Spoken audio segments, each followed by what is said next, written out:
FIA ने सहाफ़ी Mohsin bag को गिरफ्तार कर लिया। इंसदाद दहशतगर्दी के तहत मुकदमा दर्ज। बेटे की गिरफ्तारी के लिए दोबारा घर में दाखिल। पुलिस की मजीद नफरी तलब। खातून एहलकारों को भी बुला लिया। वकील का कहना है घर में कुछ लोग सादा कपड़ों में दाखिल हुए, वारंट गिरफ्तारी भी नहीं थे। एहलकारों ने अहल खाना को थप्पड़ भी मारे।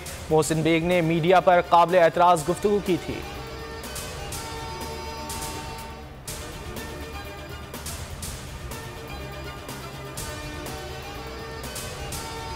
तहरीक अदम एतमाद के खिलाफ वजीर आजम का खुद मैदान में उतरने का फैसला। लाहौर पहुंच गए। गवर्नर चौधरी सरवर और वजीर आला उस्मान बुज़दार से मुलाकात शेड्यूल।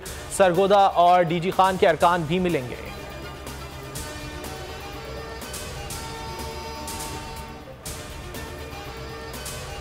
फैसल वाडा का केस काबिल समात है या नहीं, इस्लामाबाद हाई कोर्ट ने फैसला महफूज कर लिया। चीफ जस्टिस अतहर मिनुल्लाह ने रिमार्क्स दिए। बताएं इलेक्शन कमीशन ने हकायक की क्या खिलाफ वर्जी की, अमरीकी शहरियत छोड़ने का सर्टिफिकेट दिया या नहीं, कागजात नामजदगी जमा कराने से कबल शहरियत छोड़ी थी या नहीं। फैसल वाडा ने अपनी नेकनियती साबित करनी थी। बयान हल्फी झूठा निकला तो इसके नताइज होंगे।